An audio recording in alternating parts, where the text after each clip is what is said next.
கிராமத்துல ஆத்தங்கர ஓரமா ஊர் எல்லையில பல்வேறு சிற்பங்கள் கேள்வி கேட்பாரட்டு இருக்கு. இன்று மலக்கோட்டை மாநகர்ல வரலாற்று மாணவர்கள் சாரையா அருங்காட்சியகத்தை நோக்கி போனாங்க. நாங்களும் வரலாற்று நாங்களும் மாணவர்களாக வந்தோம்.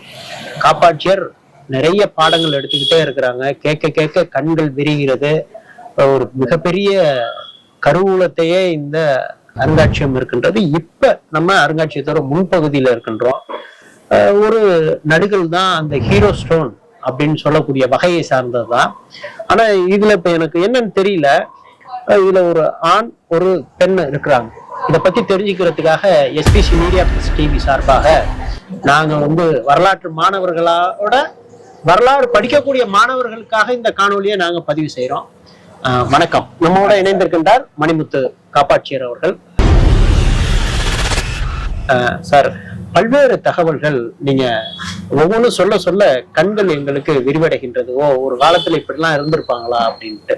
ஆனா இப்ப நம்ம ஒரு கல்லுக்கு இருக்கோம். பொதுவா இந்த கல்லை என்னன்னு சொல்லுவாங்க, நடுகள்னு சொல்லுவாங்களா இருந்திருக்கு? ஆமா சார், இது நடுகள் நம்ம முன்னாடி பார்த்திருக்கோம். நம்ம தமிழ் சமூகம் வீரத்துக்கு ரொம்ப புகழ் வாய்ந்தது. ஸோ அவங்களுக்கு நிறைய சண்டைகள்லாம் அவங்க பார்த்திருப்பாங்க. அந்த சண்டையில இறந்து போன வீரர்களுக்காக நடுகள் எடுத்திருக்காங்க. இதுல அந்த நடுகள்ல ஒரு வகைதான் சார் நம்ம பார்த்துட்டு இருக்கோம். இதுவரை நம்ம பார்த்தது வித்தியாசமா இருந்தது. இதுல ஒரு ஆண் உருவம் இருக்கு, பெண் உருவமும் இருக்கு. இது கணவன் மனைவின்னு சொல்லலாமா, இல்ல தம்பதின்னு சொல்லலாமா, இல்ல இது என்னத்தை உணர்த்துது? இந்த சிற்பம் என்னத்தை உணர்த்துது? கண்டிப்பா சொல்லலாம் சார். ஏன்னா நம்ம தமிழ் சமூகத்துல வீரம் பொதுவா ஆண்களுக்கு மட்டுமே உரித்தானதா இருந்துச்சு. நம்ம போருக்கு போகும்போது கூட ஆண்கள் தான் போனாங்க, பெண்கள் அதிகமா போன மாதிரி நமக்கு தகவல் தான் இல்லை. ஸோ அதனாலதான் நம்ம நடுகள்ல அதிகப்படியான நடுகள்ல நம்ம ஆண்களை தான் பார்க்க முடியும். இந்த குறிப்பிட்ட நடுகள்ல மட்டும் நம்ம பெண்ணை சேர்த்து பார்க்க முடியும். காரணம் என்னன்னா, இந்த நடுகள் இந்த நடுகள் இருக்கக்கூடிய ஆண் ஒரு வீரன் அந்த வீரன் போருக்கு போயிட்டு இறந்து போயிடுறான். இறந்து போனதுக்கு அப்புறம் அவனுடைய உடம்ப தீயிலிட்டு எரிக்கும் போது அவங்க கூடயே அவனுடைய மனைவியும் அந்த தீயில இறந்துடுறாங்க. ரெண்டு பேர்த்தோடைய தியாகத்தை போட்டதற்காக இந்த நடுகள் எடுத்திருக்காங்க சார். இந்த நடுகளுக்கு பேர் சதிகள்னு சொல்லுவாங்க. சதிகள். ஆமா, அதாவது நீங்க ஏற்கனவே எங்களுக்கு நடுகள் அரிகண்டம் நடுகள்ன்றத மாணவர்களுக்கு எடுத்து சொன்னீங்க. அந்த விதத்துல இது சதிகள் அப்படின்ட்டு. இது எந்த இடங்கள் எல்லாம் இருக்கும் பொதுவாக? இது அதேதான் சார். நீங்க ஆரம்பத்துல சொன்ன மாதிரி ஊருக்கு வெளியில நிறைய இடங்கள்ல மரங்காரிய ஆலமரம் இருக்கு இல்லையா, அந்த மாதிரி இடங்கள்ல வச்சிருப்பாங்க. பெருதளவுல நம்ம தமிழ் சமூகத்துல இதை பத்தி நிறைய தகவல் போட்டு நிறைய தகவல் பொதுமக்கள் இல்லாம வெளியிலே வச்சிருப்பாங்க சார். ஆனா இந்த சதிகளை ஒட்டி இருந்த நிறைய பெண் தெய்வ வழிபாடு நம்ம தமிழ் சமூகத்துல இருக்குது. இப்ப நீங்க குறிப்பா பாத்தீங்கன்னா அந்த தீப்பாய்ந்தம்மன் அப்படின்னு சொல்லிட்டு ஒரு சாமியை நீங்க கேள்விப்பட்டிருப்பீங்க. தீப்பாய்ந்தம்மனுங்கிறது தீயில கணவனுக்காக அவங்களும் சேர்ந்துட்டு விழுந்து இறந்து போனவங்களுக்காக எடுக்கப்பட்ட கோயில்கள் தான் தீப்பாய்ந்தம்மன் கோயில்கள் தான். இந்த மாதிரியான சில இடங்கள்ல அந்த கோயில்களுக்கு பெரிய லெவல்ல வழிபாடுகள் இருக்கு. இந்த மாதிரி சில சதிகளுக்கு பாத்தீங்கன்னா பெருசா கண்டுக்கப்படாம இன்னமும் ஊருக்கு ஓரங்கள்ல இந்த மாதிரி சிலைகள் இருக்குதான். இப்ப இந்த கல்லுல இவரு இருக்கிறாரு, இவரு பக்கத்துல ஏதோ ஒரு கேடயம். இந்த கேடயமும் வலது கையில் இருக்கிற அந்த வாளும் இவர் ஒரு வீரன், இந்த வீரன் போருக்கு போய் இறந்து போயிட்டான் அப்படிங்கறத சிம்பாலிக்கா காட்டுறது. இப்ப இந்த அம்மையார் என்ன பண்றாங்க? இவங்க கொண்ட போட்டிருக்கிறாங்க.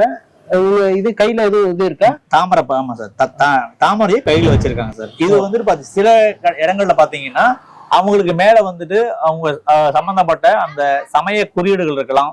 சில இடங்கள்ல இந்த நடுகள்லயே நிறைய வகையை சொன்னோம் இல்லையா, அதுல பாத்தீங்கன்னா வீரக்கம்முன்னு சொல்லுவாங்க. அடுக்கடுக்கா லேயரா இருக்கும். இந்த ஒரு லேயர்ல அவங்க இறந்து போனதை காட்டியிருப்பாங்க. அடுத்த லேயர்ல அவங்க கடவுளுக்கு போறாங்க அப்படின்னு சொல்லிட்டு 2 கடவுள் இருப்பாங்க, அங்க போய் நிக்கிற மாதிரி நம்ம கிட்ட அந்த மாதிரி காட்டுற மாதிரி நம்ம கிட்ட இருக்கு சார்.